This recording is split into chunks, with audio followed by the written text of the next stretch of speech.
अथ मन्त्रपाठः।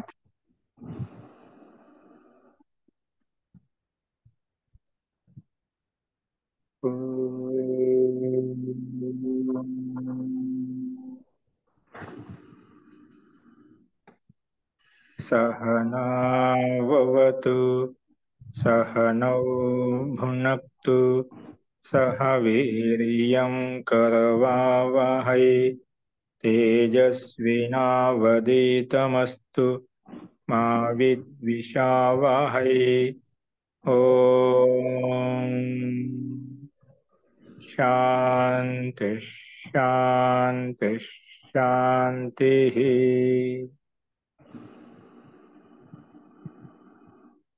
सर्वेभ्यो नमः। అందరికీ నమస్కారం అండి. మనము అష్టాధ్యాయ కథం పాఠంలో 5వ అధ్యాయంలో 4వ పాదం చూస్తున్నాము. 76వ సూత్రం వరకు మనం చూసాము. ఇది 77వ సూత్రం చూడండి. నేను చెప్పిన పాఠంలో ఎవరికైనా ఏమైనా సందేహాలు ఉన్నాయా?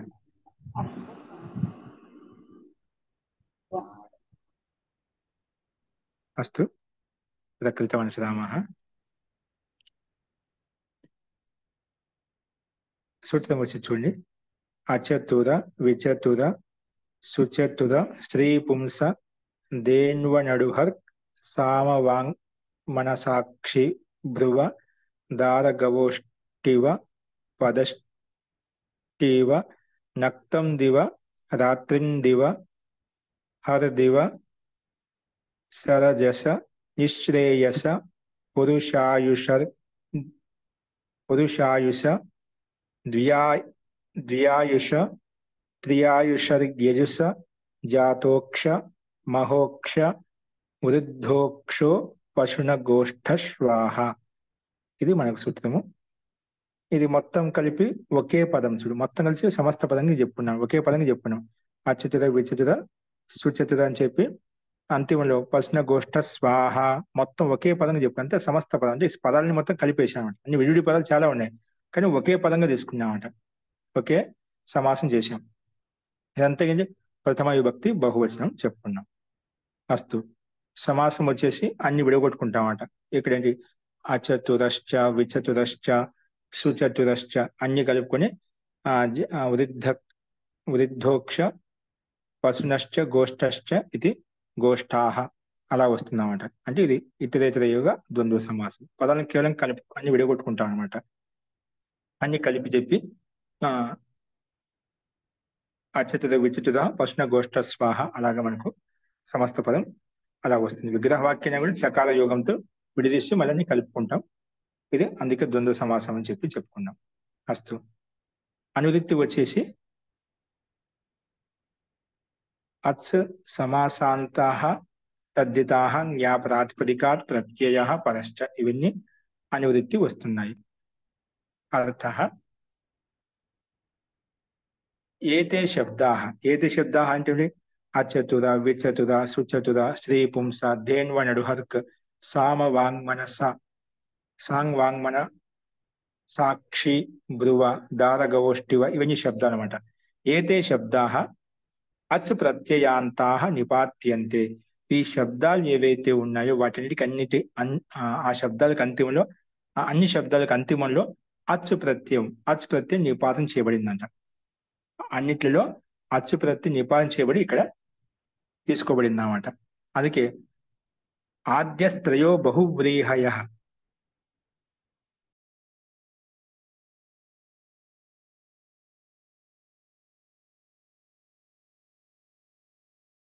ఆద్యస్ అంటే మొదట్లో ఉన్నటువంటి మూడు ఏవైతే ఉన్నాయో ఇవి బహువ్రీహి సమాసంతో యుక్తమై ఉన్నాడు. ఆద్యాస్త్రయో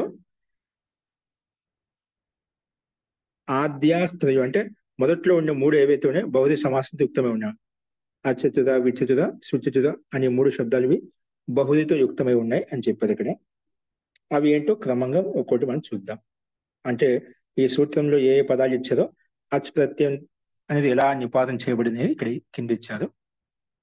చూడండి, మీకు ఒకవేళ ఎప్పటికైనా అట్లా మనకు సూత్రం స్పష్టత లేదనుకోండి, ఈ పదాన్ని ఎక్కడ విడగొట్టుకోవాలన్నప్పుడు మన సందేహం వచ్చినప్పుడు ఆ సూత్రం యొక్క సూత్రార్థం ఏదైతే ఉందో అక్కడ సూత్రార్థం పద విభాగం చేయబడి ఉంటాయి. అది భాషార్థం కావచ్చు, హిందీలో లేకుంటే సంస్కృత భాషార్థంలో అయినా కూడా మనకు స్పష్టంగా ఉంటుంది. ఇక్కడ చూడండి, మనకు ఇక్కడ ఇదే పేజీలో మనకు స్లైడ్ మీద కనిపిస్తుంది. హిందీ భాషార్థంలో ఆ పదాలు ఏ పదాలు అక్కడ సూత్రాన్ని కలిపి చెప్పుకున్నాడు, కలిపి మనం ఉచ్చరిస్తున్నామట. కానీ పదానికి కరెక్ట్ ఎక్కడైతే పద విభాగం చెప్పో అక్కడే మనం దాన్ని తెగ్గొట్టుకుంటూ కలిసిపోతే దానికి సమాసం చేస్తూ పలకాలన్నమాట. అవి ఏ పదాలు కింద ఇచ్చారు చూడండి. అచతుర, అచతుర, విచతుర, సుచతుర, శ్రీ పుంస, దేన్వ నడు, హ, రిక్ సామ, వాంగ్ మనస. అక్కడ కలిపి చెప్పామంటే మనకు ఇంకో రకం వచ్చింది. రిక్ సామ, వాంగ్ మనస, అక్షి భ్రువ, దారగవ, ఊరష్ఠివ, పదష్ఠివ. ఇక్కడ సమాసంలో అన్నిటికీ అచతురశ్చ, విచతురశ్చ, సుచతురశ్చ అలా కలుపుకుంటామంట అన్ని పద విభాగంలో. అలాగే ఊర్వష్ఠివ, పదష్ఠివ, నక్తం దివ, రాత్రిం దివ, హర్ దివ, సరజస, నిశ్రేయస, పురుషాయుష, ద్వ్యాయుష, త్రియాయుష, రిగ్యజుష, జాతోక్ష, మహోక్ష, వృద్ధోక్ష, ఇక్కడ ప్రశ్న గోష్ఠ స్వాహ అని చెప్పాను చూడు. అది చెప్పేటప్పుడు సంధి మనం తెగొట్టాం. అక్కడ వృద్ధోక్ష ఉపశుణ శబ్దం, ప్రశ్న శబ్దం కాదు. మనం తెగొట్టలో అక్కడ పొరపాటు చేసాం, ఎలాగో చెప్పవద్దు. ఉచ్చారణలో మనం ఎక్కడైతే తెగొడుతాం అక్కడే చెప్పాడు. లేదా సంధి కలిపి చెప్పు. వృద్ధ క్షోప అప్పుడు ఏమైంది, మధ్య సంధి చేసాం. వృద్ధక్షో పశున గోష్ఠ స్వాహ అని చెప్పాడు. వృద్ధక్షోపశున అని చెప్పాలి, కలిపి చెప్పాలి. వృద్ధో క్ష ఉపశున, ఈ క్ష ఊ కలిసి ఓ అయిపోయింది. అందుకే వృద్ధోక్షోపశున అని చెప్పాలి. అది తెగొట్టుకోవాలి మనం. అది గోష్ఠస్వ. ఈ రకంగా ఇన్ని శబ్దాలు మనకు ఈ సూత్రంలో ఇవ్వబడ్డాయి అన్నమాట. అస్తు, మొత్తానికి అవిని ఎలా అచ్ ప్రత్యయంతో యుక్తమై ఉన్నాయని చెప్పుకున్నామట. వీటిలో ఎక్కడెక్కడ అచ్ ప్రత్యయం కంటే అతిరిక్తమైన నిపాతనలు ఉన్నాయి, అచ్ ప్రత్యయం కాకుండా ఇంకా అతిరిక్తమైన ప్రత్యయాలు ఏవి ఉన్నాయి, ఏవి నిపాతం చేయబడ్డాయి అనే విషయాలు కూడా ఇక్కడ మనకు సంకేతించబడతాయి. ఇన్మే కహా అచ్ ప్రత్యయకే అతిరిక్త క్యా క్యా నిపాతం, అచ్ ప్రత్యయం కాకుండా ఏ ప్రత్యయాలు నిపాతం చేయబడ్డాయి, అచ్ ప్రత్యయం ఇంకా ఏమేమి నిపాతం చేయబడ్డాయి. అచ్చు ప్రత్యయకే అతిరిక్త అంటే అచ్చు ప్రత్యయం అంత్యములు అన్నిటికీ ఉంది. ఆ అచ్చు ప్రత్యయంతో పాటు కొన్ని రూపం సిద్ధి తయారు చేసేటప్పుడు, సూత్రంలో ఉండే పదాలు తయారు చేసేటప్పుడు కొన్ని నిపాతనం కూడా చేసుకున్నాం. లోపం కావచ్చు, నేను ఆగమం కావచ్చు, ఆదేశం కావచ్చు, ఇవన్నీ చేసుకున్నామట. అందుకే అతిరిక్త క్యా క్యా నిపాతన హే అంటే అతిరిక్తంగా ఏ నిపాతం చేసుకున్నాము. అలాగే ఎక్కడైతే ఏ సమాసం చేశామో, ఎక్కడైతే అని విగ్రహపూర్వకంగా ప్రదర్శన చేశామో, విగ్రహ ప్రదర్శన పూర్వకంగా సంస్కృత అంశంలో మనం చూసాము. అంటే విగ్రహవాక్యం అయితే చూసాం. ఇవన్నీ కూడా సరళంగా అర్థం చేసుకోవడం కోసం భాషార్థంలో ఇక్కడ మనకు ఇవన్నీ ఏమి ఇవ్వాలి అని చెప్పామంట. అంటే సుగమంగా ఉన్నాయి కాబట్టి భాషార్థం విశేషంగా ఏం చెప్పలేదు ఇక్కడ. సమాసాలు కానీ అన్ని సామాన్యంగా ఉన్నాయి కాబట్టి. సుగమ होने से भाषार्थ दोबारा नहीं लिखा है, భాషార్థంలో మళ్ళీ రాయలేదన్నమాట. अन्य कोई విశేష బాత్ నిపాతో మే నహీ హే. ఇక్కడ విశేషమైనటువంటి బిందువు అని కానీ ఏం తెలుసుకోవాల్సింది ఏంటో ఏం లేదు, సామాన్యంగానే ఇచ్చేదన్నమాట. అది సంక్షేపంగా భాషార్థం కూడా ఇచ్చేదన్నమాట. ఫస్ట్ ఇక్కడ నిపాతం ఏమేమనేది మనకు ఇక్కడ సంస్కృత భాషార్థంలో స్పష్టంగా ఓపెన్ చేసి చెప్పేది కాబట్టి ఇవన్నీ కింద హిందీలో మళ్ళీ ఇవ్వలేదు అనమాట. ఆ విషయాన్ని ఇక్కడ సంకేతం ద్వారా చెప్పబడింది. అవి ఏంటో చూడండి. ముందుగా అచతురహన సమాసం ద్వారా విగ్రహవాక్యం చూపిస్తూ మనం దాని యొక్క రూపసిద్ధి ఏంటో చూద్దాం. విద్యమానాని చత్వారి యస్య సో అచతుర అంటే విద్యమానంగా లేవు 4 ఏ శబ్దానికైతే, అదేనా కావాలి సందర్భాన్ని బట్టి. అవిద్యమానాని చత్వారి యస్య సో అచతుర, విద్యమానంగా లేవు 4 ఏవే దేనికైతే దాన్ని అచతుర అంటే చతుర లేనటువంటి 4 లేనటువంటి దాన్ని అచతుర అంటామట. అది మన పూర్వం రాబోయే విశేషాన్ని బట్టి అచతుర అనేది దేనికి విశేషణం అని చెప్పి అర్థం చేసుకోవాలి. ఫస్ట్ ఇక్కడ అలాగే విగతాని చత్వారి యస్య స విచతుర అంటే గడిచిపోయే 4 దేనికి ఏ శబ్దానికి దాన్ని విచతుర అంటామట. విగతాని విషయంగా జరిగిపోయామట. చత్వారి 4 దేనికైతే దాన్ని విచతుర అంటామట. అలాగే సుచతుర అంటే శోభనాని చత్వారి యస్య స సుచతుర. శోభనంగా ఉన్నాయి 4 ఏ శబ్దానికైతే, ఏ శబ్దానికైతే 4 శోభనంగా ఉన్నాయి, శోభాయమానంగా ఉన్నాయి, ఆ శబ్దాన్ని సుచతుర సుచతుర అని చెప్పి పిలుస్తామంట. ఇక్కడ తత ఏకాదశ తత ఏకాదశ శబ్దాః ద్వంద్వాః. తత ఏకాదశ శబ్దాః, ఇక్కడ ఏకాదశ 11 శబ్దాలు ద్వంద్వ శబ్దాలు అనమాట. ఏకాదశ శబ్దాః ద్వంద్వాః. తథా చ అని ఇక్కడ 11 శబ్దాలు ద్వంద్వ సమాసంతో యుక్తమై ఉన్నాయి. అలాగే తథా చ ఇంకా స్త్రీచ పుమాంశ్చ, స్త్రీచ పుమాంశ్చ రెండు కలిపితే స్త్రీ పుంసవ్ అయిపోయింది. స్త్రీచ పుమాంశ్చ రెండు కలిపితే స్త్రీ పుంసౌ. స్త్రీచ పుమాంశ్చ కలిపితే స్త్రీ పుంసౌ అలా వచ్చింది. అలాగే నెక్స్ట్ స్త్రీ పుంస శబ్దం అయిపోయినా ధేనుశ్చ అనడ్వాంశ్చ, ధేనుశ్చ అనడ్వాంశ్చ, ధేన్వన్ అనడుహౌ, ధేన్వన్ అనడుహౌ. ఈ రకంగా విగ్రహవాక్యం చూసాము. ధేనుశ్చ అనడువాంశ్చ ధేన్వన్ అనడుహౌ. అలాగే రిక్చ సామచ రిక్సామే, ఇక్కడ రెండు విడగొట్టాము. వాక్చ మనశ్చ వాంగ్ మనసే, అక్షీచ భ్రువౌ చ అక్షి భ్రువం, దారాశ్చ గావశ్చ దారగవం. ఇవన్నీ సమస్త పదాలు ఏవైతే మనకు తీసుకున్నామో ఆ సమస్త పదాలు కూడా విడగొట్టి చూపిస్తున్నాం ఇక్కడ. దారాశ్చ గావశ్చ దారగవం.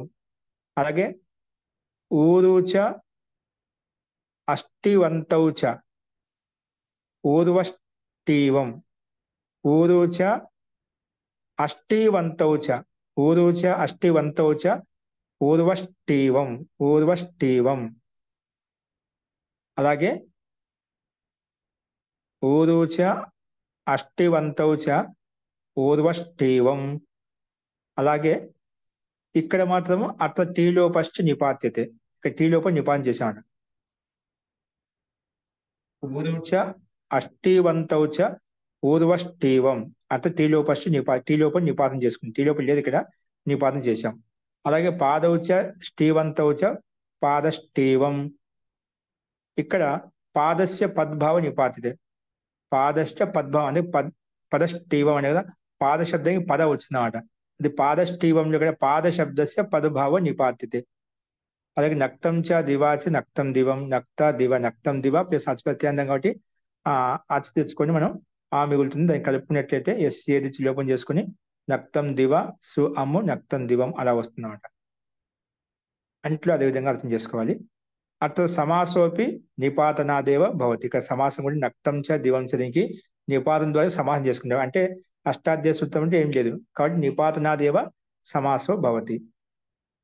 అలాగే ఏతౌ సప్తమ్యర్థ వృత్తౌ అవ్యయౌ, ఏతౌ సప్తమ్యర్థ వృత్తౌ అవ్యయౌ శబ్దౌ, అవ్యయ శబ్దౌ అంటే అవ్యయౌ శబ్దౌ. ఈ సప్తమి భక్తి యొక్క అర్థంలో అవ్యయ శబ్దాలు అంట. ఏతౌ సప్తమి అర్థవృత్తౌ అవ్యయౌ శబ్దౌ, ఈ అవ్యయ శబ్దాలు అన్నమాట. ఏవి? నక్తం శబ్దము, దివా శబ్దం. నక్తం చ దివాచ అని చెప్పి నక్తం దివం. ఏతో సప్తమ్యర్థ వృత్తౌ అవ్యయౌ శబ్ద, ఇది అవ్యయ శబ్దాలు అని చెప్పి చెప్పుకున్నామట. అస్తు. రాత్రౌ చ దివాచ రాత్రిం దివం. అత్ర పూర్వపదస్య మాంతత్వం నిపాత్యతే. పూర్వస్య మాంతత్వం అంటే మాంతత్వం అంటే రాత్రిం దివం చెప్పారా. రాత్రౌ చ రాత్రి శబ్దము, దివా శబ్దం మధ్య అనుస్వారం ఎక్కడి నుంచి వచ్చింది? అక్కడ మాంతత్వం నిపాత్యతే. పూర్వపదస్య అంటే పూర్వపదానికి మకారం వచ్చిందన్నమాట. మకారం ఆదేశం చేసుకున్నాం. ఆ మకారాన్ని హలంతం కాబట్టి దానికి మౌనస్వార అనుస్వార ఆదేశం తీసుకుంటాం కాబట్టి ఆ మకార హలంతానికి అనుస్వారం చేసుకుంటే అందుకే రాత్రిం దివం అలాగా మాంతంగా అంటే అనుస్వారం కనిపిస్తుంది. మకారం అనుస్వారంగా మారిపోతుంది అన్నమాట. అందుకే రాత్రిం దివం అలా కనిపిస్తుంది. అట్లా పూర్వపదస్య మాంతత్వం నిపాత్యతే. అస్తు. అహనీచ దివాచ అహర్ దివం. అహన్ శబ్దం దివా శబ్దం, అహర్ దివం అయిపోతుంది. అలాగే వీప్సార్థో అత్ర విద్యతే. వీప్సార్థం అంటే వీప్స అంటే మళ్ళీ మళ్ళీ చేయడం, మాటి మాటికి అర్థంలో. వీప్సార్థో విద్యతే. వీప్స అర్థం అత్ర విద్యతే. వీప్సార్థం ఇక్కడ మనం తీసుకోవాలి. అహని అహని ఇత్యర్థ అంటే ప్రతి దినము, ప్రతిరోజు అని అర్థం. అహర్ దివం అంటే ప్రతిరోజు, ప్రతి దినము అని అర్థం తీసుకోవాలి. అహని అహని ఇత్యర్థ. నెక్స్ట్ నిపాతనాద్ హి వీప్సార్థే ద్వంద్వ. నిపాతనాద్ హి వీప్సార్థే ద్వంద్వ. నిపాతనం చదివిన వీప్సార్థంలో ద్వంద్వ సమాసం చేయబడింది. నిపాతనాద్ హి వీప్సార్థే. ఆ నిపాతం చదివిన వీప్సార్థం అంటే మళ్ళీ మళ్ళీ చేసేతో ద్వంద్వ సమాసం చేయబడింది అన్నమాట. అస్తు. అతః పదం ఏకో అవ్యయీ భావః. పదం ఏకో అవ్యయీ భావః. ఇక్కడ అవ్యయభావ సమాసం తీసుకున్నమాట. పదం ఏకో అవ్యయీ భావః. ఏం చెప్పాలి? విప్సార్ ద్వంద్వ అని చెప్పుకున్నాం. అతః పదం అంటే ఇక్కడి నుంచి ఏవైతే ఉన్నాయో అతః పదం ఏకో అవ్యయభావ. ఇక్కడ ఉండే తర్వాత ఏదైతే ఉందో అవ్యయభావ సమాసం అంట. ఇక్కడి నుంచి ఉంటే ఏవైతే ఉన్నాయో అతః పదం ఏకో అవ్యయీ భావః. ఏంటంటే ఇది తత్ర అవ్యయం విభక్తి సమీప సమృద్ధి అనే సూత్రం ప్రకారంగా సాకల్య సమాసః. సాకల్యార్థంలో ఇప్పుడు ఎందుకంటే దాంట్లో అనేక అర్థాలు ఉన్నాయి. విభక్తి, సమీప, సమృద్ధి, విద్యర్థ, భావాత్యయ, ప్రాదుర్భావ, పశ్చాత్, యథానుపూర్వ్య, ఆనులోమ్య, యోగపద్య, సాదృశ్య, సాకల్యే. సాకల్యం ఒక అర్థం ఉందన్నమాట. సాకల్య ఇక్కడ సాకల్య అర్థంలో శబ్దానికి సుబంతానికి అవ్యయంతో సమాసం అవుతుంది అన్నమాట. అందుకే ఇక్కడ ఏమిచ్చారు? సాకల్యార్థంలో సమాసము సహ రాజస. సహ అనేది అవ్యయపదము, రజస అనేది సుబంత పదం. సహ రజస అనే శబ్దము సహ అనే అవ్యయపదంతో సమాసం చేశామట. ఇది అవ్యయ విభక్తి అనే అర్థం సూత్రం ప్రకారంగా. సహ రజస కలిపితే ఏమైపోయింది? సమాసం చేస్తే స రజసం. సహ స్థానంలో సాభావం వచ్చిందన్నమాట. సహ శబ్ద స్థానంలో సాభావం వచ్చింది కాబట్టి స రజసం అభ్యవహరతి. రజో అపి అపరిత్యజ్య అభ్యవహరతి ఇత్యర్థ. రజో అపి అపరిత్యజ్య. రజోగుణం అంటే రజో అంటే ఏంటి మనం చూడాలి. రజో అంటే రజోగుణమా తాత్పర్యం ఇంకోటి అని చెప్పి అది పదాన్ని బట్టి అర్థం తీసుకోవాలి. అస్తు. రజో అపి అపరిత్యజ్య. రజాన్ని కూడా కొంచెం కూడా వదిలిపెట్టకుండా అభ్యవహరతి మాట్లాడుతున్నాడు. అభ్యవహరతికి అనేక అర్థాలు వస్తాయి ఇక్కడ. అభ్యవహరతి ఇత్యర్థ. రజోపి అపరిత్యజ్య అభ్యవహరతి. రజోగుణం వదిలిపెట్టకుండా అది మాట్లాడుతున్న అర్థం తీసుకోవచ్చు. అస్తు. ఇక్కడ గురువు గారు రవ్వవారి పుస్తకంలోనేమో ధూళితో పాటుగా ఏమీ మిగలకుండా తింటున్నాడు అని అర్థం ఇచ్చారు అని కూడా అర్థం చేసుకోవచ్చు. రజ అంటే ధూళి, అది తీసుకోండి. అది కూడా మిగల్చకుండా తింటున్నాడని అంటే అంత నీట్గా పూర్తిగా తినేది. అతిశయోక్తులు చెప్తారు అట్లా. ధూళి కూడా వదిలిపెట్టడం లేదు అన్నట్టుగా మాట్లాడతాం. ఓకే. రవ్వవారి పుస్తకంలో ఉందండి. జీ ఉండొచ్చండి. రజ అంటే ధూళి కూడా అర్థం కాబట్టి. అస్తు. నెక్స్ట్ వచ్చి అవిభావ చాకాలతో సమాసం. సహస్య ఇక్కడ అవిభావ చాకాలయ ప్రకారంగా సహ రజస ఉంది కదా, అంటే సహ శబ్ద స్థానంలో సాదేశం ఎలా వచ్చింటే అవిభావ చాకాలయ ప్రకారంగా సాభావం వచ్చిందన్నమాట. అస్తు. తర్వాత అత పదం ఏకా తత్పురుష. అక్కడ దాని తర్వాత ఒకటి ఏంటి, మనం సరజస అవిభాసం చూసాం. దీని తర్వాత ఒకటి ఏంటి, అతః పదం ఏక తత్పురుష. తత్పురుష సమాసం అని ఉదాహరణ ఏంటంటే నిశ్చితం శ్రేయో నిశ్రేయసం. నిశ్చితం శ్రేయో నిశ్రేయసం అంట. నిశ్చితమైన శ్రేయస్ను నిశ్రేయసం అంటామట. అలాగే తతః షష్ఠీ సమాసం. దీని తర్వాత షష్ఠీ సమాసం. పురుషాయు, పురుషస్య ఆయు, పురుషాయు, పురుషాయుషం, పురుషస్యాయు, పురుషాయు, పురుషాయుషం. వర్షశతం పురుషాయుషం భవతి. వర్షశతం అంటే 100 సంవత్సరంలో పురుషుని యొక్క ఆయువు ఉంటుంది. ఓకేనా, అందుకే పురుషాయు అని చెప్పినాం. పురుషస్యాయు, పురుషాయుషం. పురుషుని యొక్క ఆయునే పురుషాయుషం అని చెప్పుకున్నామట. అస్తు. అతః పదం ద్విగు సమాసం. అంత అవిభావ సమాజం చెప్పుకున్నాం, తర్వాత తత్పురుష సమాజం చెప్పుకున్నాం. అతః దీని తర్వాత ఉండే శబ్దాలు ఏవైతే ఉన్నాయో అతః పదం ద్వౌ, రెండు శబ్దాలు ఏవైతే ఉన్నాయో ద్విగు ద్విగు సమాసం యుక్తమై ఉన్నాయి. ఏంటంటే ద్వే ఆయుషి సమాహృతే, ద్వ్యాయుషం, రెండు ఆయుషులు సమాహృతమై ఉన్నాడు అంట. ద్వే ఆయుషి సమాహృతే ద్వ్యాయుషం. అలాగే త్రి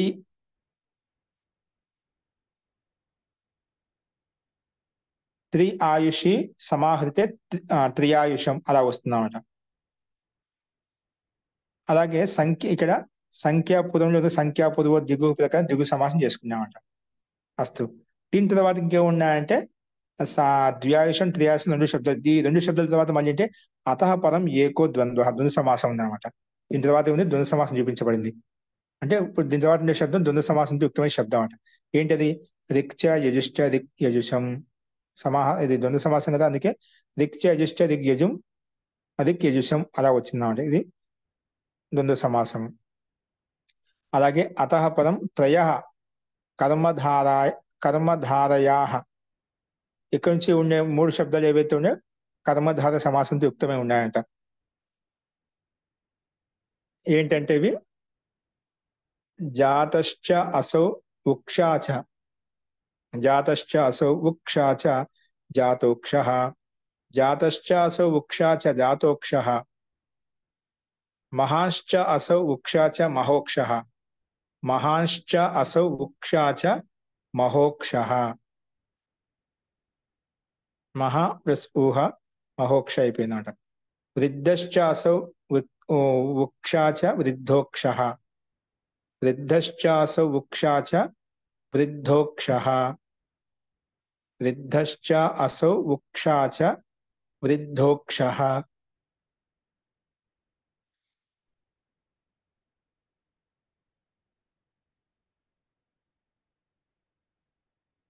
ఇక్కడ నస్తలితే టీలోపం చేసుకున్నామట. ఇక్కడ అచ్ప్రత్యాంతానికి వచ్చిన తర్వాత నస్తలితే ప్రకారం టీలోపం చేసుకున్నాను చెప్పు. అది ఇక్కడ విశేషం. టీలోపు భవత్యేవ అంటే టీభావం ఇక్కడ లోపం అయిపోతుంది అన్నమాట.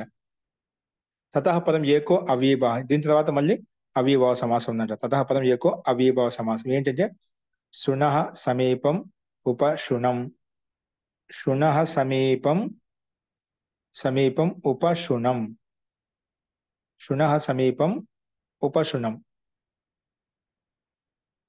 అవ్యయం విభక్తి ఇత్యనేన సమీపార్థే సమాసః. అవ్యయం విభక్తి ఈ సూత్రం ప్రకారంగా సమీపార్థంలో సమాసం తీసుకున్నామన్నమాట. ఇక్కడేంటి శృణః సమీపం ఉపశృణంలో సమీపార్థంలో ఇక్కడ అవ్యయభావం, సమీపార్థం చెప్పడం కోసం ఏదైతే అవ్యయపదం తీసుకున్నామో అవ్యయంతో సమాసం చేస్తున్నాం కాబట్టి ఇక్కడ అవ్యయం విభక్తి సమీప సమృద్ధి ప్రకారంగా ఈ సూత్రం ప్రకారం సమీపార్థంలో అవ్యయభావ సమాసం చేశాం. ఇక్కడ నస్తదితే ఈ సూత్రం ప్రకారంగా స్వన్ శబ్దం, మూల శబ్దం అంటే స్వన్. నస్తదితే ఇత్యనేన స్వన్ శబ్దస్య టీలోపో ప్రాప్తే, టీలోపం ప్రాప్తమవుతుంటే టీలోప అభావ, స్వన్ శబ్దస్య టీలోపే ప్రాప్తే, టీలోపం ప్రాప్తమవుతుంటే వాళ్ళ నియమానుసారంగా టీలోప అభావ, దీనికి టీలోపం చేయకుండా టీలోపం కాలేదు, సంప్రసారణచ్చ నిపాతం, అలాగే టీలోపం కాకుండా వాళ్ళ సంప్రసారణం కూడా ఈ సూత్రం ప్రకారం నిపాతం చేయబడింది. టీలోపం యొక్క అభావము సంప్రసారణం అనేది నిపాతనం ద్వారా చేసుకున్నాం అనమాట. అందుకే మనకు ఈ రకంగా శృణః సమీపం ఉపశృణం అనే రూపం మనకు సిద్ధించింది అన్నమాట, ఆ శబ్దం కనిపిస్తుంది అన్నమాట. అలాగే లాస్ట్ లో తతః సప్తమి తత్పురుషః గోష్ఠే స్వాహ గోష్ఠస్వాహ, గోష్ఠే స్వాహ గోష్ఠస్వాహ, గోష్ఠ ప్లస్ స్వ గోష్ఠస్వ, ఇక్కడ హ్రస్వం చేసుకొని గోష్ఠస్వ అనే రూపం మనకు సిద్ధిస్తుంది అన్నమాట.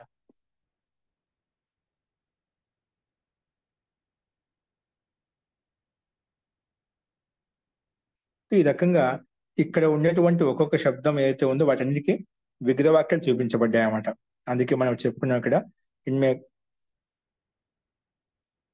ఎక్కడైతే అచ్ ప్రత్యయ ఇన్మే కహా అచ్ ప్రత్యయకే అతిరిక్త క్యా కా నిపాతం, అచ్ ప్రత్యయం కంటే అతిరిక్తంగా ఎక్కడెక్కడ ఏమేమి నిపాదన చేయబడ్డాయి, ఎక్కడెక్కడ ఏ సమాసం చేశాము, అలాగే వీటన్నిటికీ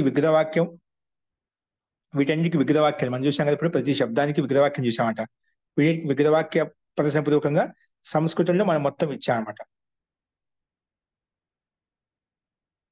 కాబట్టి అక్కడ అన్ని స్పష్టంగా ఇచ్చాను కాబట్టి మనకు అవన్నీ అంటూ మన పైన చూసాం. అన్ని కూడా ఇవన్నీ కూడా అతిప్రత్యంతో యుక్తమై ఉన్నాయి. అంటే కొన్ని అతిప్రత్యంతో ఎక్కడ ఏది ప్రాప్తమైందో అక్కడ ప్రాప్తమై, ఎక్కడ ఏది అవసరం అక్కడ నిపాతం ద్వారా మనం ఆ పని చేసుకున్నామట. ఎందుకంటే లాస్ట్ లో ఏదే శబ్ద అతిప్రత్యాంత నిపాత అన్ని అతిప్రత్యంతో యుక్తమై ఉన్నాడు. అన్నిట్లో అచ్చు అయితే అన్నిట్లో ఉంది. ఇవి నిపాతం ద్వారా చేసుకున్నాం. ఎక్కడ ఏం కావాలి అనేది కొన్ని ఎక్కడ విశేషం వచ్చినాయో మనం సంకేతం ద్వారా మనకు సంస్కృత భాగంలో మనం చదివినప్పుడు చూసాం అనమాట. అస్తు ఈ రకంగా ఈ అచ్ ప్రత్యాంత నిపాత శబ్దాలు మనం ఆ ఎలా ఉన్నాయి, వాటి యొక్క స్వరూపం ఎలా ఉంది మనం ఇక్కడ ఈ సూత్రం మాధ్యమంలో తెలుసుకుందాం. అస్తు ఇందులో ఏమైనా అడగాలనుకుంటున్నారా? ఈ సూత్రంలో స్పష్టమైంది కదా. కేవలం ఆ శబ్దాలకు అన్ని అచ్ప్రత్యం, అన్నిట్లో అచ్ప్రత్య అంతిమంలో ఉందన్నమాట. ఇక్కడ నిపాతం ద్వారా ఏవైతే మనకు కొన్ని క్రియాకలాపాలు జరిగాయో అవి మన సంకేతం ద్వారా మనం చెప్పుకున్నాం అన్నమాట. అస్తు అది మనం గమనించాలి.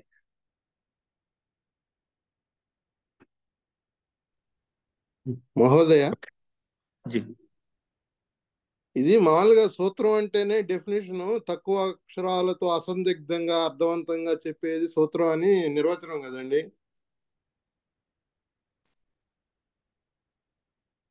మహోదయ జీ చెప్పండి. అదే సూత్రం అంటే డెఫినేషన్ లో తక్కువ అక్షరాలతో అసందిగ్ధంగా అర్థవంతంగా చెప్పేది సూత్రం అని చెప్పి ఆ నిర్వచనంలో చెప్పారు కదా. అవును. కానీ ఇక్కడ దగ్గర దగ్గర 25 శబ్దాలు వచ్చేసినాయి. తర్వాత అనేక సమాసాలు వచ్చినాయి. ఇంత పెద్ద సూత్రం రాసే బదులుగా ఏ సమాసానికి ఆ సమాసం రాస్తే మనకి ఆ సూత్రం చదువుకోవడానికి గుర్తుపెట్టుకునేదానికి బాగా ఈజీగా ఉంటది కదా. ఏముంది, ఇప్పుడు అన్ని కలిసి ఒక చోట చదువుకుంటాం అనుకోండి, దీంట్లో కష్టమే ఉంది. ఇది పక్కన పెట్టాను. అంటే దాన్ని తక్కువ అక్షరాలతో రాయాలి సూత్రం అనేది. తక్కువ అక్షరాలు అనుకోండి, ఇప్పుడు అచ్యుతుదా ఒక సూత్రం, విచ్యుతుదా, సుచ్యుతుదా అని విడివిడిగానే ఉన్నాయి కదా పదాలు. విడిగా ఉన్నాయి, అన్ని ఒక దాంట్లో పెట్టేసరికి ఒకే సూత్రంలో. అదే అన్ని ఒకటే సమాసం కాబట్టి ఒకటే దాంట్లో పెట్టారు ఒకే సూత్రంలో అనుకుంటే పర్వాలేదు. ఈ రకరకాల సమాసాలు ఉన్నాయి ఇందులో. అవ్యయభావం ఉంది, ద్వంద్వ సమాసం ఉంది, అట్లాగే తత్పురుష సమాసం ఉంది. ఒక్కో సమాసానికి ఒక్కొక్క సూత్రం రాస్తే మనం చదువుకుని గుర్తుపెట్టుకునేదానికి. ఎందుకంటే ఇవి కంఠస్థం చేయాలి కదా. అష్టాధ్యాయ కంఠస్థం చేసేటప్పుడు ఎంత పెద్దది 25 శబ్దాలంటే ఈ పెద్ద సూత్రమే బాగా గుర్తుంటదండి మనకి. ఈ సూత్రం క్రమంగా ఉండాలనుకోండి, క్రమంగా చెప్పేదే చెప్తా కదా. ఇప్పుడు అదే అంటున్నాను. అసలు నాకు ఈ సూత్రం పెద్ద సూత్రం అష్టాధ్యాయ బుక్ లో 4 లైన్ల ఈ సూత్రాన్ని ప్రింట్ చేశారు. 4 లైన్లు చూసేటప్పటికి నాకు గుండె కొన్ని విశేషమైన శబ్దాలు కాబట్టి ఆ మొత్తం సంపూర్ణ శబ్దావళి యొక్క ముఖ్యమైన శబ్దాన్ని దీంట్లో ఒక సూత్రంలో బంధించేసాయన్నమాట. అదే ఇప్పుడు విడివిడిగా సమాసాలు దేనికి దానికి అలాగే నిపాతం, అన్నిటికీ నిపాతము, అన్నిటికి ఒకటే ప్రత్యయం, నిపాతం చేయబడింది. ప్రతి శబ్దం కూడా ఓపెన్ చేసి చెప్పానమాట. ఎక్కడైనా చెప్పినా ఎక్కడైనా చెప్పాల్సింది దీని తర్వాత చెప్పుకుంటాం. ఓకేనా? అంటే ఇది అలా కాదు, నాకు ఆ సంశయం వచ్చింది అంతే, ఇంకేం లేదు.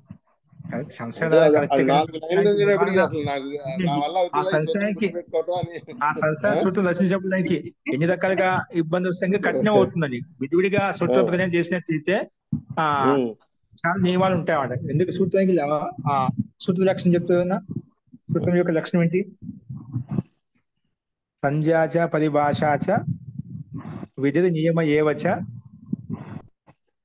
అతిదేశో అధికారశ్చ షడ్విధం సూత్ర లక్షణం.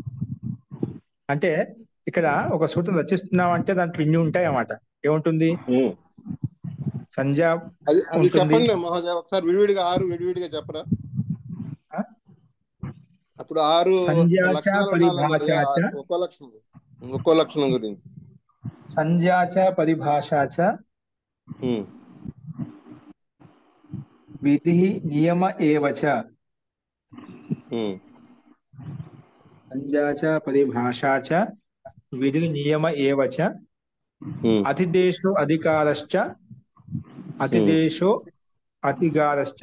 షడ్విధం సూత్ర లక్షణం. 6 లక్షణాలు.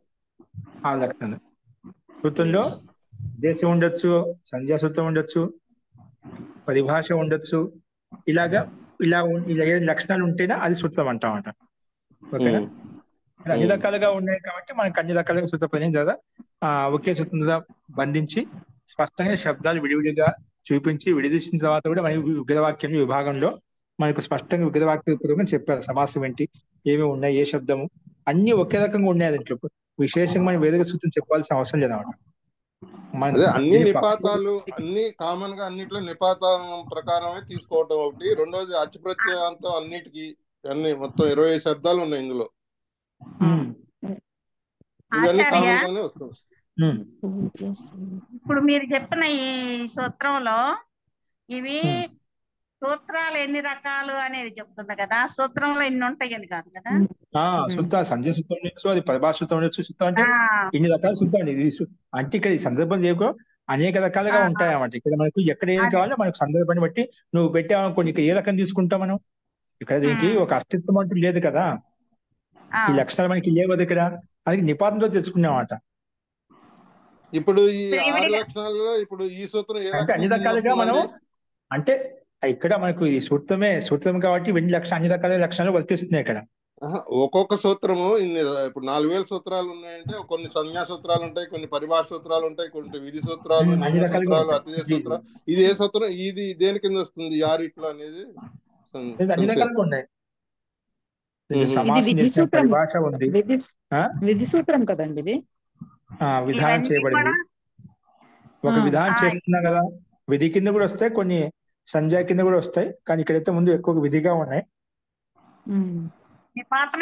అసలు సూత్రం అంటే ఒక డెఫినేషన్ ఉందండి మహోదయ. అదేంటంటే కొద్ది తక్కువ అక్షరాలతో ఉండాలి, అసందిగ్ధంగా చెప్పాలి, తర్వాత అర్థవంతంగా ఉండాలి, ఇంకొకరికి ఎవరికి డౌట్ రాకుండా ఉండాలి. ఈయనే కొన్ని లక్షణాలు చెప్పారు సూత్రం ఎలా రాయాలి అనేది. ఇక్కడ మనకు సందిగ్ధత ఏముంది అంటున్నాను. లేదు సందిగ్ధత ఉందని నేనేం చెప్పట్లేదు, సందిగ్ధత ఏం లేదు. కానీ అక్షరాలు తక్కువ ఉండాలన్నారు. ఇది ఇక్కడ చాలా ఎక్కువ. ఇప్పుడు అచతుర ఇది నిపాతనం చేయబడింది, విచతుర నిపాతనం చేయబడింది, సుచతుర విపాతనం చేయబడింది. అట్లా అన్ని సూత్రాలు రాయాలి. దానికి అన్ని సూత్రాలు రాయమంటలా నేను. ఒక్కొక్క సమాసానికి ఇక్కడ 4-5 సమాసాలు చెప్పారు. అవ్యయభావ అన్నారు, ద్వంద్వ సమాసం చెప్పారు, తత్పురుష చెప్పారు. అలాగే ఒక్కొక్క సమాసానికి అట్లా చేస్తే మనకి బాగా ఆ సూత్రం గుర్తుంటుందేమో అన్నట్లుగా అనిపించింది. అంటే ఇది నాకు కరెక్ట్ కాదని నాకే తెలుసు కరెక్ట్ కాదని. ఆ సూత్రం చేయండి ఒకసారి, మీరు చేసి చూడండి. మన ఆలోచన ఏంటి, మనకి ఈ సూత్రం మీదనే ఉంది అంతే. మన వెనక ముందు మనకి ఎక్కడెక్కడ ఏ సూత్రాలు చేయమని అట్లా వేరు చేస్తే ఎన్ని వచ్చి అటాక్ చేస్తే తెలియదు కదా మనకు. ఏ సూత్రం యొక్క ప్రభావం పడుతుంది, ఏ సూత్రం నిషేధిస్తే లోపం చేస్తే తెలియదు కదా. ఇప్పుడు ఇక్కడ నుండి ఆలోచిస్తున్నాం అంట. చాలా మంది వ్యాకరణం చెప్పేటప్పుడు ఆచార్య చెప్పేటప్పుడు ఇలా ఉన్నాడు, ఆచార్య ఈ సూత్రం ఇక్కడ తీసుకు అక్కడ పెట్టేస్తే బాగుంటుంది, అక్కడ పెట్టేస్తే బాగుంటుంది, ఇలా పెట్టేస్తే బాగుంటుందా, ఇలా చేస్తే బాగుంటుందా. సరే నువ్వు అలా పెట్టి చూడు ఒకసారి. అలా పెట్టి చూసామంట. పెట్టి చూసిన తర్వాత మళ్ళీ కొంచెం ముందుకెళ్ళినాక ఈ సూత్రము ఇలా పెట్టినందు వల్ల ఈ అధికారం వస్తుంది, ఈ అనురక్తి వస్తుంది, ఇవన్నీ ఏం చేస్తావు అప్పుడు, దానికి సమాధానం ఏం చెప్తావు? ఇవన్నీ ప్రశ్నలకు సమాధానం మహాభాషణలో అందుకే అలానే అడుగుతాడు. ఎందుకని ఇంత ప్రయాణం చేసి మహర్షి పాణిని అని చెప్పి నీకు మహాభాష విషయాలు వచ్చేస్తాయన్నమాట. అప్పుడు అంత అన్ని చేసుకుంటారు కరెక్ట్. మహర్షి పాణి యొక్క ఆలోచన కరెక్ట్ అని చెప్పి మనకు అనిపిస్తుంది.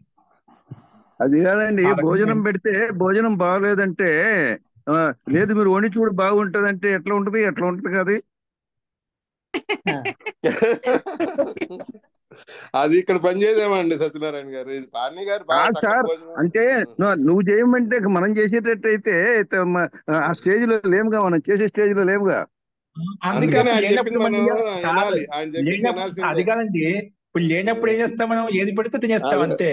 అదే ఆయన పెట్టింది తినాల్సిందే అది. అంటే ఇక్కడ మహామేధావి కదా, అన్ని ఆలోచించే చేస్తారు కాబట్టి ఆయన కన్నా మనం ఎక్కువ ఆలోచించలేము. ఆయన మాకు ఇప్పుడు చాలా మంది అంటారు ఏంటంటే ఈ ఫంక్షన్ లో ఈ ఐటమ్స్ పెట్టింటే బాగుంది, ఈ ఐటమ్స్ పెట్టింటే పాపం పెట్టేవాడు అనుకుంటాడు, ఇట్లా పెట్టా అనుకుంటాడు. ఏదో ఉంటే పెట్టాలనుకోవడం కాదు, బాగుండేది అన్నారు కానీ ఇప్పుడు అది కాబట్టి నువ్వు చేయమంటే ఎట్లా? అదే ఎట్లా ఇప్పుడు మనకు అక్కడ దీని సమస్యలు ఉన్నాయి. ఇప్పుడు ఆ విషయంగా నాకు ఇలా చేస్తే బాగుంటుంది, అలా చేస్తే బాగుంటుంది అనుకోండి, ఆ వ్యవస్థలోకి చూస్తే తెలుస్తుంది కదా. ఇప్పుడు అది ఒక వ్యవస్థాపకుడు చేసిన అభిప్రాయం చెప్పినండి నువ్వు చేయమంటే ఎట్లా అండి? అభిప్రాయం చెప్పినప్పుడు అభిప్రాయం చెప్తున్నామంటే ఆ అభిప్రాయం చెప్పడానికి మనము ఆ ఎదుటి వాళ్ళ వ్యక్తిని చూసి ఆ వ్యక్తి ఎవరు చేస్తున్నామట, ఆ వ్యక్తికి ఆ సామర్థ్యం అది కూడా గుర్తుపెట్టుకోవాలి. కరెక్ట్. నువ్వు పడితే ప్రతి ఒక్క సలహా చేయడం మొదలు పెట్టామనుకోండి, అంతేనా దానికి సమానంగా ఉండి మనం సలహాలు ఇచ్చినట్లయితే దానికి యాక్సెప్ట్ చేస్తున్నామట. అర్థమైందా? ఇప్పుడు ఆయన సమస్యలో, ఆయన సమకాలంలో ఉండే పాణిక సమకాలంలో ఆపేసి సాకల్యాచార్య ఇటువంటి సమానమైన చాలా వందల మంది వైయాకులు తయారయ్యారు. కానీ కొంతమందికి పేర్లను తీసుకొని ఉల్లేఖించడమట. ఆయనకు సమాన బుద్ధిలో సమత్వంతో కలిగిన వాళ్ళు వచ్చి ఈ సలహాలు ఇచ్చినట్లయితే అప్పుడు చెప్పొచ్చు అన్నమాట. ప్రతి ఒక్కరు చెప్పడం మొదలు పెట్టంటే వాళ్ళకేం చెప్తాం, వెనక ముందు తెలియదు కదా, ఏం చెప్తాం దానికి. అప్పుడు కానీ అవసరం తయారు చేస్తున్నా ఇలా ఉంటుంది చెప్పి అదే చెప్తాం. ఇప్పుడు సామాన్యంగా ఇక్కడ పాణిని గారు చాలా చక్కగా దాంట్లో మన అతి బుద్ధిని ఉపయోగించడం. కాకపోతే ఏంటంటే మనం ఊరికనే ఇది ఇంత పెద్దదైపోయిందని మాట్లాడుకుంటున్నాం, అంతేగాని ఆయన మహానుభావుడు ఆయన. అదే అలా కాదండి, అవన్నీ సమాసాలు ఆల్రెడీ సమాస ప్రక్రియలో ఉంటుందండి. ఈ సమాసాలు ప్రత్యయం, అది సమాసానికి అంతంలో విధించిన ప్రత్యయము. దాన్ని తయారు చేసిన రెడీమేడ్ రూపాలు మనకి ఇచ్చారు, మనం కష్టపడకుండా. అది నిపాతం చేసిన రూపాలు, రెడీమేడ్ రూపాలు మనకి ఇచ్చారు అన్ని. లేకపోతే ఒక్కొక్క సమాసానికి వెళ్ళి అక్కడ అచ్చు ప్రత్యయం పెట్టి, సమాసాంత ప్రత్యయం పెట్టి, అంత ప్రక్రియ లేకుండా పాపం వీళ్ళకి ఎందుకు కష్టమో అని చెప్పేసి రెడీమేడ్ రూపాలు ఇచ్చేసారు నిపాతం చేసి. అంతే. అర్థమైందండి, అర్థమైంది. ఇంకోటి మనం లేకపోతే సమాసగత సూత్రాలను కూడా మనకు దానికి సమస్య సూత్రాలను కూడా ఇదెందుకు మధ్య వచ్చింది అని మళ్ళీ ఆ సమస్య వచ్చేస్తుంది, మళ్ళీ ఆ ప్రయత్నం తీసుకొచ్చేస్తామంట.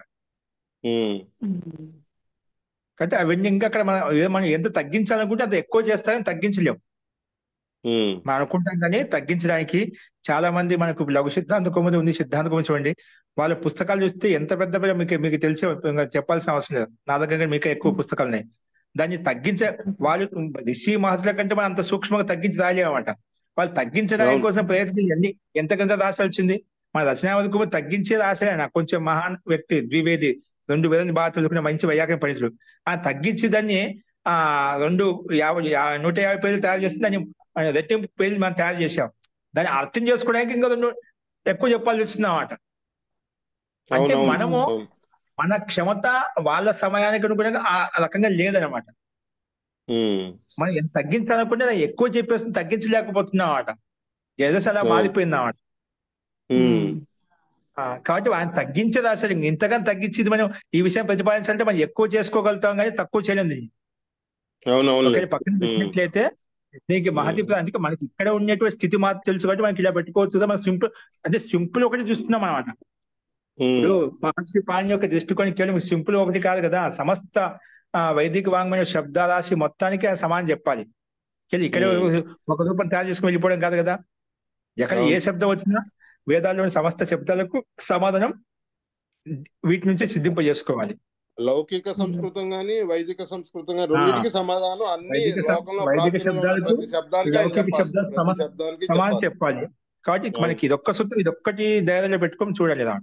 ఆ సమస్త దృష్టికోణాలు ఆయన ముందు ఉన్నాయి కాబట్టి దీన్ని ఈ రకంగా చేస్తేనే కొన్ని విశిష్టమైన శబ్దాలు కాబట్టి ఇవే ఉన్నాయి, అన్ని ఎక్కువ లేవు కాబట్టి దాన్ని ఈ రకంగా ఆయన సంకట రెడీమెంట్ గా మనం తయారు చేసుకొని పెట్టుకున్నాం. అందుకే కొన్ని ఒక్క అక్షరం ఒక అక్షరం కోసం కూడా ఒక్కోసారి ఒక సూత్రం రచించాల్సి వచ్చిందన్నమాట. ఒక శబ్దాన్ని కలపడం కొరకు ఒక సూత్రం రచించదు ఆయన, ఒక శబ్దం కొరకు. కొన్ని చోట్ల అనేక శబ్దాలు కావాల్సిన చోట కూడా ఒక శబ్దం ద్వారా సకాలం చేత అన్ని ప్రయోగాలు వచ్చేస్తాయి అని చెప్పి అక్కడ ఆ రకం చెప్పామన్నమాట. కాబట్టి మనం ఈ విషయంలో మనం మనం ప్రాణాయామం చేయాల్సిందే కానీ వాస్తవంగా ఇవన్నీ మహాభాష్యం కాశికలో మహాభాష్యంలో ఇలాంటి ప్రశ్నలకు చాలా ఇటువంటి తర్క వితర్కం చూస్తున్నాం. అప్పుడు మనం ఇంత చెప్పి ప్రాణాయామం చేసి కూడా పూర్వపక్షి ఉత్తరపక్షి తీసుకువెళ్ళి కూడా లాస్ట్కి వచ్చేసి మహర్షి పాణి చెప్పిన సూత్రాలు అవుతుంది అదే కరెక్ట్. మరి దీన్ని దాటి ఏ అర్థం దాన్ని కొంచెం పొడిగించాలన్నా తగ్గించాలన్నా దాన్ని ఏం చేయలేము మనం. వీలు కాదు, అది మనం అనర్థం వస్తుంది కానీ అర్థయుక్తంగా ఉండదు అనమాట. అలాగే సహజం. మాకు అలా చెప్పేవారు చాలా మంది. అలాంటి ఉంటే అలా ప్రయత్నాలు చేసి విద్వాంసులు నువ్వు పెట్టి చూడంటే ఆ పెట్టి చూడడానికి ప్రయత్నం చేశాను, నేను చేస్తాను అభిమానంతో. తర్వాత ఇక్కడ ఇలా చేస్తే చాలా సమస్యలు వస్తున్నాయి, ఇక్కడ చాలా సమస్యలు, అది ఎలా ఉందో అలా పెట్టడం మంచిదని చెప్పి మళ్ళీ ఎన్నిక వచ్చేసినామండి.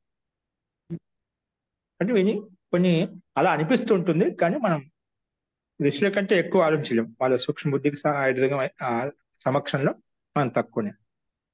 అస్తు మనం బుద్ధి యొక్క వ్యాపారం చేసుకోవచ్చు. మనం ప్రయత్నం ఎంతవరకు చేయగలుగుతాం అంత మనం ఇలా మన ప్రయత్నం చేస్తున్నాం. తర్క వితర్కం చేస్తూ ఉంటేనే మనకు ఊహాపోహ యొక్క శక్తి పెరుగుతుంది. దానివల్ల ఇంకా లాభం, మనం ఎంతవరకు ఆలోచించగలుగుతాం, ఎంతవరకు ఆయన అర్థం చేసుకోగలుగుతాం, అది మనకు కొంచెం ప్రయత్నం చేయాలన్నమాట. అది మటుకు అస్తు.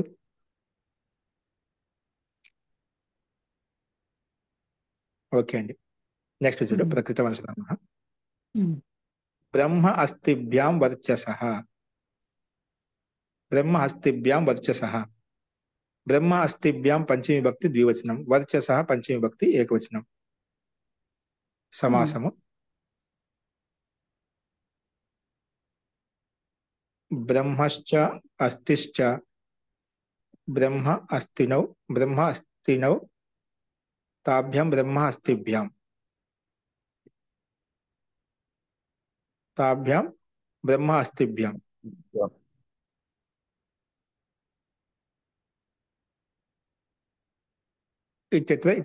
ఇతరేతర యోగ ద్వంద్వ సమాసము. అనువృత్తి వచ్చేసి అచ్ సమాసాంతాః తద్దితాః జ్ఞాపరాధిపదికాత్ ప్రత్యయః పరశ్చ, ఇవన్నీ అనువృత్తి వస్తున్నాయి. అర్థః బ్రహ్మ అస్తి ఇత్యేతాభ్యాం పరో యో వర్చస్ శబ్దః తదంతాద్ అచ్ ప్రత్యయో భవతి. సమాసాంతః. సమాసాంతః. బ్రహ్మ और అస్థి రెండు శబ్దాల తర్వాత ఏదైతే వర్చస్ శబ్దం ఉందో ఆ వర్చస్ శబ్దాంతం చేత అచ్ ప్రత్యయం వస్తుంది. వర్చస్ శబ్ద అంతంలో ఉన్నటువంటి అటువంటి శబ్దం చేత ఏమొస్తుంది? అచ్ ప్రత్యయో భవతి. ఏ ప్రత్యయం? సమాసాంత అచ్ ప్రత్యయం వస్తుంది అని చెప్పి చెప్పుకున్నాం. అస్తు. ఉదాహరణ వచ్చేసి ఇక్కడ బ్రహ్మణః వర్చః బ్రహ్మ వర్చసం, అస్తినః వర్చః అస్తి వర్చసం. ఈ రకంగా రెండు ఉదాహరణలు మనకు కనిపిస్తున్నాయి. బ్రహ్మ వర్చసం, అస్తినః వర్చః అస్తి వర్చసం. ఎందుకంటే అచ్ ప్రత్యయంతో వర్చస్ శబ్దం. ఎందుకంటే బ్రహ్మ అస్థి శబ్దాల తర్వాత ఉండాలి, వర్చస్ శబ్దం ఉండాలి. అందుకే ఇక్కడ బ్రహ్మ వర్చసః, బ్రహ్మ శబ్దం తర్వాత వర్చస్ శబ్దం ఉంది. ఆ వర్చస్ శబ్దానికి అచ్ ప్రత్యయం తెచ్చుకుంటే బ్రహ్మ వర్చస్, బ్రహ్మ వర్చస సు అమ్ము అవి పూర్వ చేసుకుని బ్రహ్మ వర్చసం.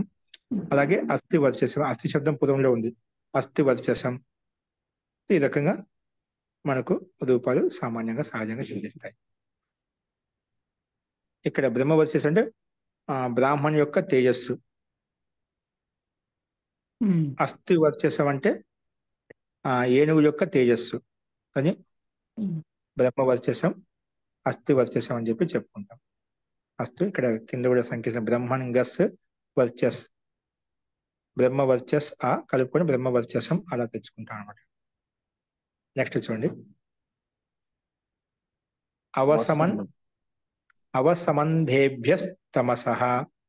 అవసమంధేభ్యస్తమసః.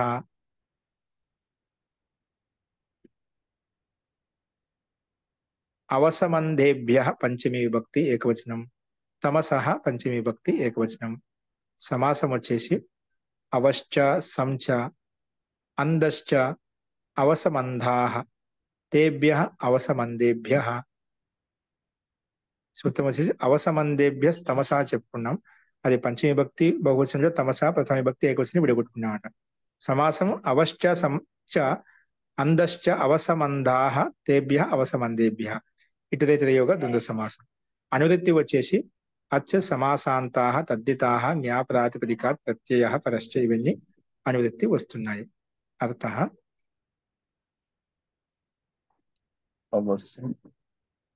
అవ సమ అంధ అవ సమ అంధ.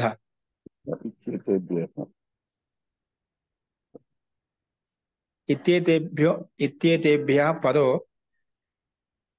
యః తమస్. అవ సం అంధ ఇత్యేతేభ్యః పద. ఈ శబ్దాల తర్వాత ఏదైతే తమస్ శబ్దం ఉందో, అవ సం అంధ ఇత్యేతేభ్యః పదో యః తమస్ శబ్దః తదంతాద్ అచ్ ప్రత్యయో భవతి. తదంతాద్ అచ్ ప్రత్యయో భవతి సమాసాంతః. తదంతాద్ అచ్ ప్రత్యయో భవతి సమాసాంతః. ఓకేనా? తో అవ సం అంధ ఈ శబ్దాల తర్వాత అయితే తమస్ శబ్దం ఉందో ఆ తమ శబ్దాంతం చేత అచ్ ప్రత్యయం వస్తుంది, సమాసాంత అచ్ ప్రత్యయం వస్తుంది. అందుకే ఉదాహరణ కూడా అవహీనం తమః అవతమసం, సంగతం తమః సంతమసం, అందం తమః అందతమసం అని చెప్పి ఇక్కడ మనకు 3 శబ్దాల తర్వాత ఉండే తమస్ శబ్దం అయితే ఉందో, అవ తర్వాత తమస్ ఉంది, అవతమసం అయిపోయింది. సం తర్వాత తమస్ ఉంది, సంతమసం అయిపోయింది. అలాగే అంద తర్వాత తమస్ శబ్దం అందతమసం అని చెప్పి మనకు అన్నిట్లో అచ్ప్రత్యయం కదా, అచ్ప్రత్యయం కలుపుకుంటాము హలంతానికి. అన్ని సకారం శబ్దాలు కాబట్టి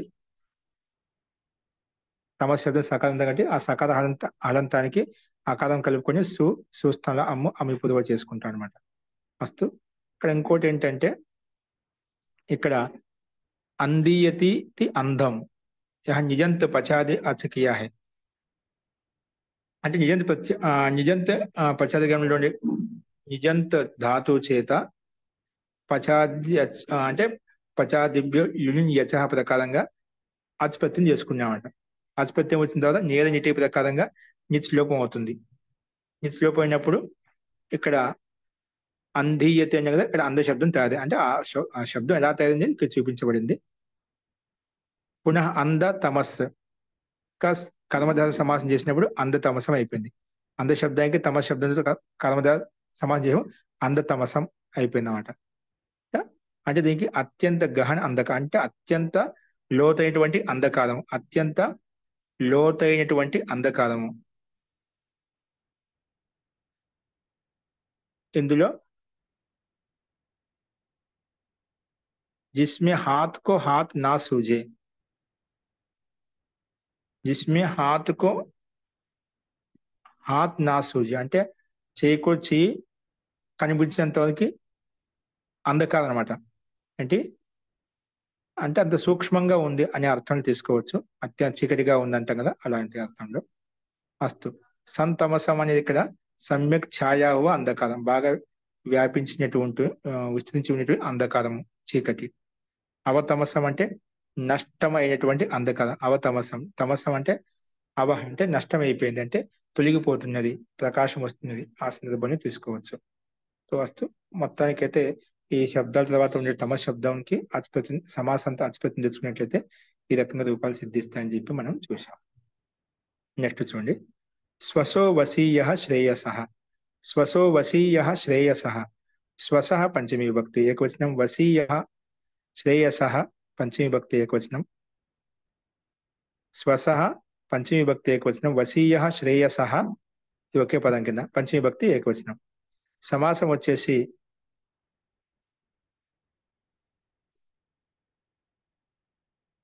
వసశ్చ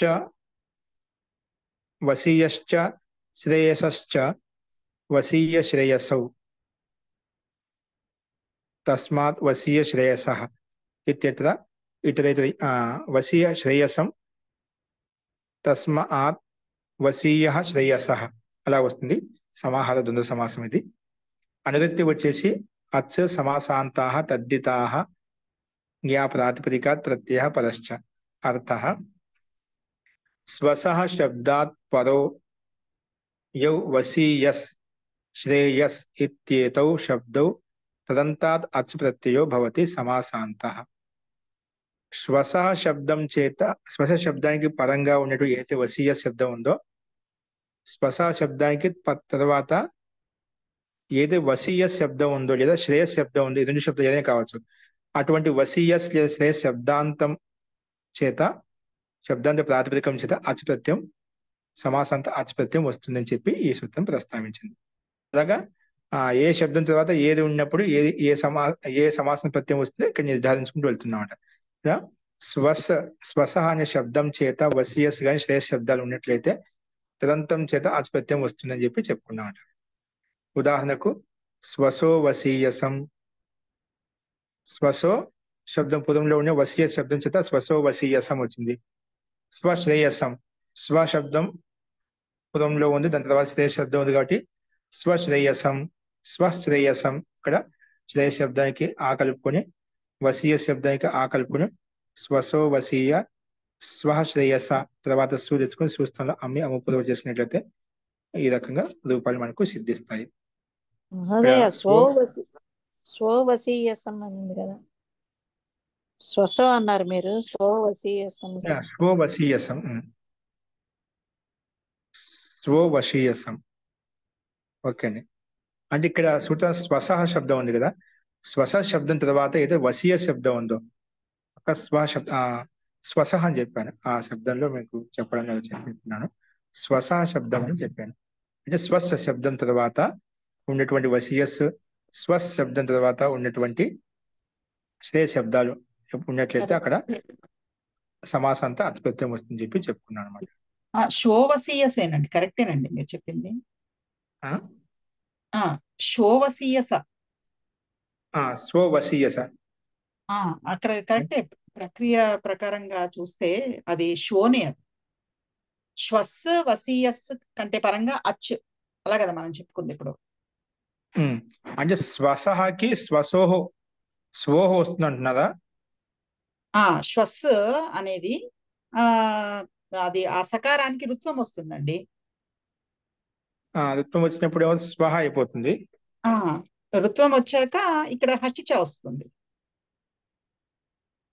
హషిచ వచ్చి ఆ రుత్వానికి ఉకారం చెప్తుంది. స్వోహ అయిపోయింది అంటున్నదా? ఓకే, మీరు కరెక్ట్ చెప్తారు. స్వవసీయసం, షోవసీయసం. జీ అక్కడ సంధి వలన మనకి అక్కడ ఆ రూపం ప్రక్రియ అలాగ వచ్చింది. కరెక్ట్. ఓకే. అలాగే ఇక్కడ కుల్ అతి ప్రశస్త హో, కుల్ అతి ప్రశస్త హో, కుల్ అతి ప్రశస్త అంటే వసు శబ్ద ప్రశస్త వాచి, ప్రశంసా వాచి అంట. ప్రశస్త వాచి అంటే ప్రశంసనీయ వాచి అర్థం తీసుకోవచ్చు. తత ఈయస్ని ప్రతి తీసుకోవచ్చు. కల్ అతి ప్రశస్త హో ఏంటండి? కల్ అండి, స్వహ కదా, కల్ అతి ప్రశస్త హో.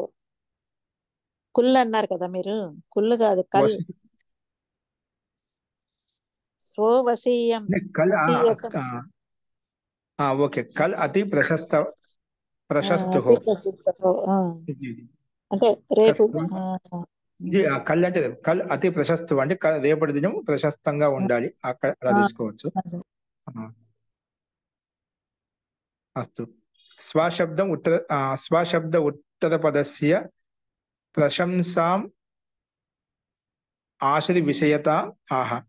ఆశ్రి విషయత ప్రశస్త శబ్దం ఆశీర్వాదార్థం తీసుకున్నాం. ఇక్కడ శ్రేష్టార్థంలో కాకుండా ప్రశంసార్థంలో కాకుండా, ప్రశంస అంటే ఆశీర్వాదం. ఒకసారి ప్రశంసిస్తున్నామంటే అది ఆశీర్వాదం, కానీ మనకు స్పష్ట శబ్ద రూపాల్లో ఆశీర్వచనం అంటే వృద్ధి కలుగాక అని చెప్పి ఆశీర్వదిస్తున్నాం కాబట్టి కల్ అతి ప్రశస్త హో. ఓకే. స్వహ శ్రేయ, స్వహ శ్రేయస్సం, కల్ నీకు కళ్యాణం కలుగుగాక అనే అర్థంలో ఇక్కడ రెండిట్లో కూడా మయూర వెం సకాదయశ్చ సమాసం అయిపోయింది అన్నమాట. మయూర వెం సకాదయశ్చ ప్రకారంగా సమాసం చేసుకొని మనకు ఈ రకంగా స్వశ్రేయ అనే రూపాలు మనకి ఇక్కడ కనిపిస్తున్నాయి అన్నమాట.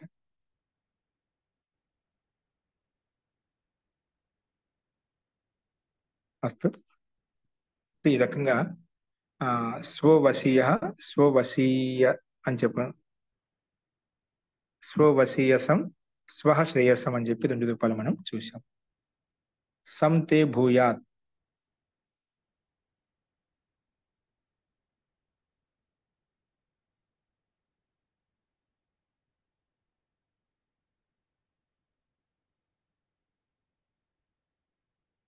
ఓకే అండి.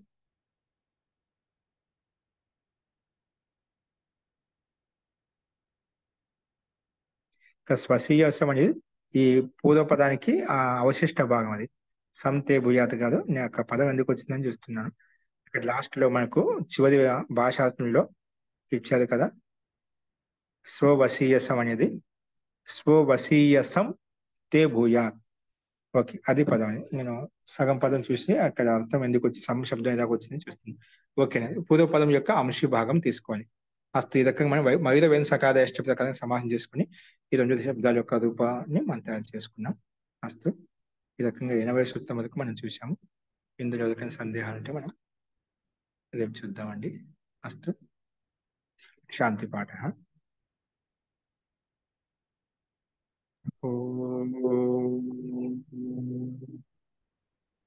సర్వే భవంతు సుఖినః, సర్వే సంతు నిరామయాః, సర్వే భద్రాణి పశ్యంతు, మా కశ్చిత్ దుఃఖభాగ్ భవేత్.